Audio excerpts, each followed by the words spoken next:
Yang melarang ini siapa? Rasulullah SAW. Bukan ulama, Rasulullah melarang, mengumumkan kematian. Ini yang pertama, dia sudah melanggar, larang Rasulullah.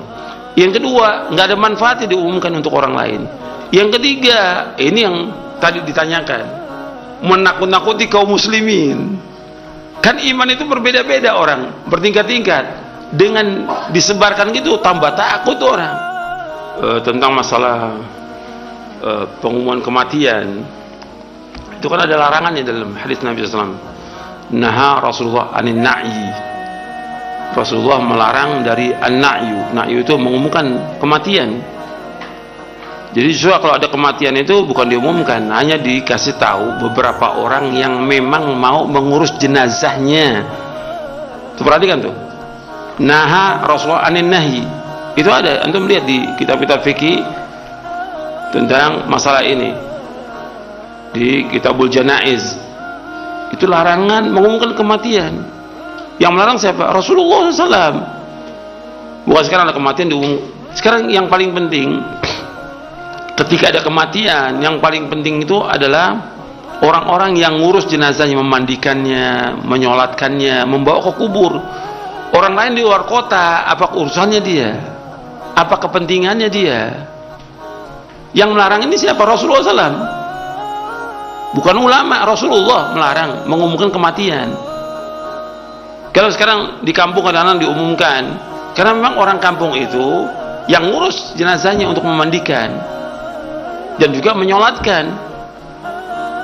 Jadi untuk perhatikan, diumumkan untuk orang-orang yang terdekat, diberitahu kepada orang terdekat. Untuk apa? Supaya mereka tahu. Dan juga yang terdekat itu biasanya juga yang bermuamalah dengan dia. Maka anak keluarganya kan mengatakan, kalau keluarga saya yang meninggal ini ada kesalahan, berbuat khilaf, tolong dimaafkan. Memang dia bermuamalah tiap hari dengan masyarakat. Kalau dia ada utang piutang, keluarga yang nanggung, itu benar. Tapi ketika orang umum, apa manfaatnya? Yang pertama, dia sudah melanggar, larang Rasulullah.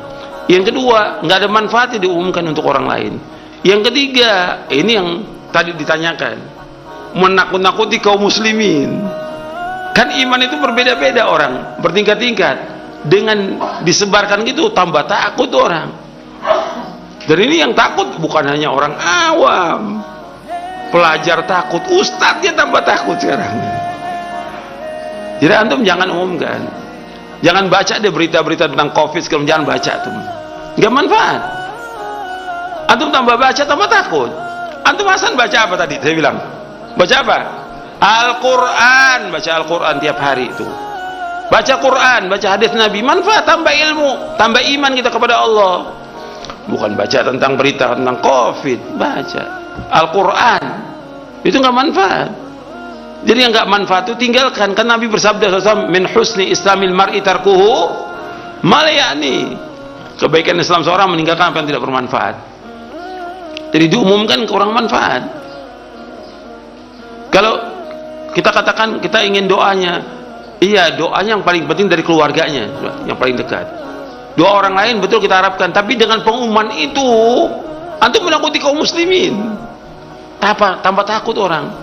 Wah, yang sekarang yang mati ini bukan orang jahat aja, orang-orang yang baik juga mati. Kan gitu, tambah takut. Ustadz ini udah mati, dihitung tuh sekarang. Dihitung. Bulan kemarin ini, bulan ini, wallah, jangan-jangan besok saya lagi nih. La haula wala quwwata illa billah. Ajal itu maktub. Sudah ditulis sama Allah. La yastakhirun sa'atan wa la yastaqdimun. Enggak akan maju, enggak akan mundur kalau datang ajalnya. Siapa aja mati. Enggak usah takut dengan ajal. Cuma karena ya kondisi yang ada ini membuat manusia ini tambah takut. Makanya kita bahas tentang iman ini, Masya Allah, manfaatnya besar. Supaya kuat iman kita kepada Allah, kuat tawakal kita, nggak takut. Makanya usahakan tuh nggak usah ada pemberitaan, cukup keluarganya aja. Dari zaman dulu juga keluarganya yang tahu.